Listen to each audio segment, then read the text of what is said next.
Assalamualaikum warahmatullahi wabarakatuh. Hari ini kami akan menyelesaikan tugas dari tutor kami, yaitu tentang analisis isu global. Izinkan kami memperkenalkan diri. Kami peserta Latsar dari pemerintah Kabupaten Banjar, Angkatan 18, kelompok 3. Kelompok kami terdiri dari saya sendiri, Riki Ariandi SPD, dengan nomor daftar hadir 25, dan Ibu Yulita Sari SPD dengan nomor daftar hadir 27. Isu-isu global yang kami temui pada saat ini adalah yang pertama, yaitu hoax. Hoax sudah sering terjadi di negeri kita ini. Hoax biasanya menyudutkan pihak tertentu. Kemudian yang kedua adalah korupsi. Korupsi sangat biasa di negeri kita ini, sehingga sangat berbahaya apabila dibiarkan dan terus-menerus. Kemudian yang ketiga adalah cybercrime atau kejahatan dunia maya. Sama seperti halnya dengan hoax, cybercrime sangat berbahaya karena kejahatan ini bisa dilakukan oleh siapa saja apabila salah dalam menggunakannya, seperti ujaran kebencian dan penistaan agama. Kemudian yang keempat adalah narkoba.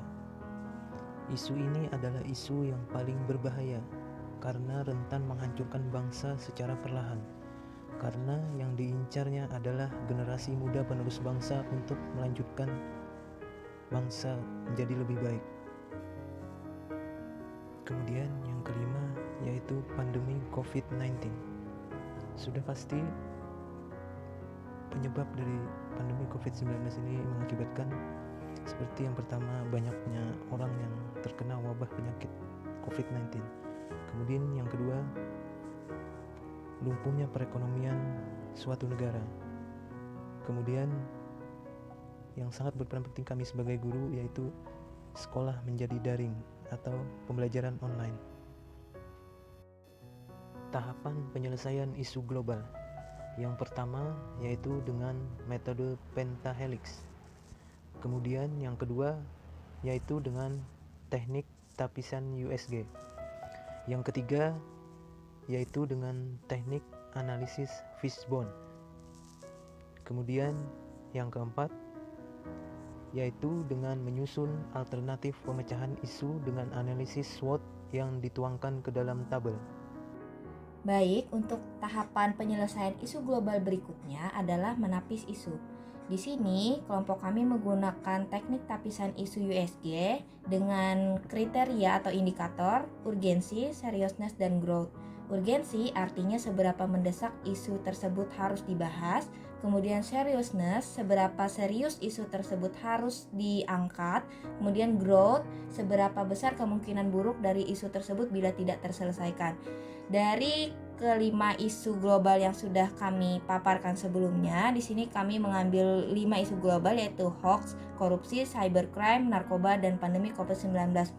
Di sini kami sudah meletakkan masing-masing angka urgensi, seriousness, dan growth seperti yang tertera pada tabel, yaitu hoax urgensi 4, seriousness 3, growth-nya 3 dengan total 10, korupsi urgensi 5, seriousness 4, growth-nya 4 dan dengan total 13, cybercrime urgensi 4, seriousness 4, growth 3 dengan total 11, narkoba urgensi 4, seriousness 4, growth 4, total 12, dan terakhir pandemi COVID-19 urgensi 5, seriousness 5, growth 5 dengan total 15.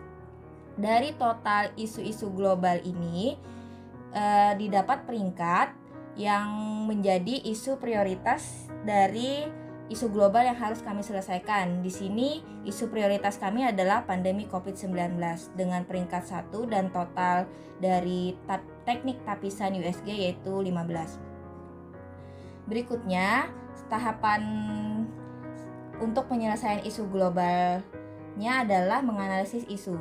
Di sini kami menganalisis isu menggunakan metode fishbone dengan kepala sebagai akibat dari atau isu yang prioritas, kemudian bagian ekor adalah penyebab dari adanya isu pada bagian kepala ikan ini. Di sini penyebab dari Untuk akibatnya sendiri adalah pandemi COVID-19, yaitu isu yang kami angkat. Kemudian sebabnya di sini kami membagi menjadi 4 bagian dari sebab inti, yaitu ada sebab sarana, manusia, material, dan pemerintah. Untuk sebab sarana di sini kami jabarkan lagi penyebabnya, yaitu terbatasnya sarana pencegahan COVID-19. Kemudian jumlah alat tes yang terbatas untuk dilakukan tes massal. Kemudian pada sebab material, di sini ada terbatasnya dana, kemudian terbatasnya tenaga kesehatan. Berikutnya adalah dari sebab manusia, yaitu banyak warga yang abai dengan protokol kesehatan, kemudian tidak taat pada aturan dan anjuran pemerintah. Dan yang terakhir dari sebab pemerintah, yaitu tidak adanya sanksi tegas dan ketidakjelasan peraturan. Kemudian tahapan berikutnya, yaitu tahap terakhir dari penyelesaian isu global, adalah menemukan alternatif pemecahan masalah yang dijabarkan dalam bentuk tabel. Di sini kami menjabarkannya dalam bentuk tabel rekomendasi alternatif penyelesaian isu. Isu yang kami angkat adalah pandemi COVID-19 di Indonesia yang kita tahu semakin hari semakin meningkat dan belum selesai sampai sekarang. Kemudian penyebabnya yang kami analisis di sini, penyebab dari isu ini bisa muncul adalah rendahnya kesadaran masyarakat akan pentingnya menerapkan protokol kesehatan sehingga menyebabkan pandemi COVID-19 di Indonesia ini terus meningkat. Di sini di dalam tabel ini dijelaskan ada alternatif penyelesaian, tahapan setiap alternatif, hasil yang diharapkan dan para pihak. Di sini alternatif penyelesaian yang pertama adalah sosialisasi penerapan protokol kesehatan. Dengan tahapan yang pertama, penyebaran informasi mengenai protokol kesehatan di media-media. Jadi semua media, baik media massa maupun media elektronik, harus menyebarkan informasi mengenai betapa pentingnya menerapkan protokol kesehatan di masa pandemi seperti ini. Kemudian tahapan yang kedua adalah bekerja sama dengan semua pihak terkait, baik itu pihak pemerintah dalam lingkup kecil seperti pemerintahan desa, RT, RW, dan pemerintah yang lebih tinggi lagi. Dengan dua tahapan alternatif ini diharapkan masyarakat sadar akan pentingnya menerapkan protokol kesehatan sehingga hasil akhirnya adalah kita bisa bersama memerangi pandemi COVID-19 ini. Kemudian para pihak yang berperan adalah pemerintah dan masyarakat. Kemudian alternatif kedua yaitu melakukan razia protokol kesehatan. Untuk tahapannya sendiri adalah yang pertama, melakukan razia protokol kesehatan di tempat keramaian. Jadi pemerintah bekerja sama dengan pihak-pihak yang terkait untuk selalu rutin melakukan razia protokol kesehatan untuk menertibkan masyarakat yang tidak taat pada protokol kesehatan. Kemudian yang kedua, memberikan sanksi terhadap pelanggar protokol kesehatan. Jadi diberikan sanksi tegas kepada para pelanggar protokol kesehatan agar mereka merasa jera dan mengetahui akibat dari melanggar protokol kesehatan itu ternyata berakibat pada diri sendiri. Kemudian hasil dari yang diharapkan dari tahapan ini adalah masyarakat selalu menerapkan protokol kesehatan.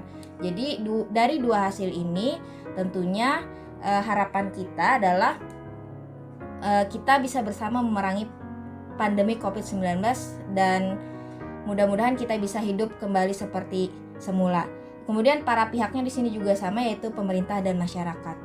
Baik, itu saja pemaparan materi dari tugas kelompok ke-1 kami, yaitu kelompok 3 angkatan 18. Terima kasih kepada Ibu Tina Purnamawati Eskom MAP selaku tutor agenda 1 kami. Kemudian mohon maaf apabila ada kesalahan dan kekurangan dalam penyajian tugas kelompok ini. Kami akhiri. Wassalamualaikum warahmatullahi wabarakatuh.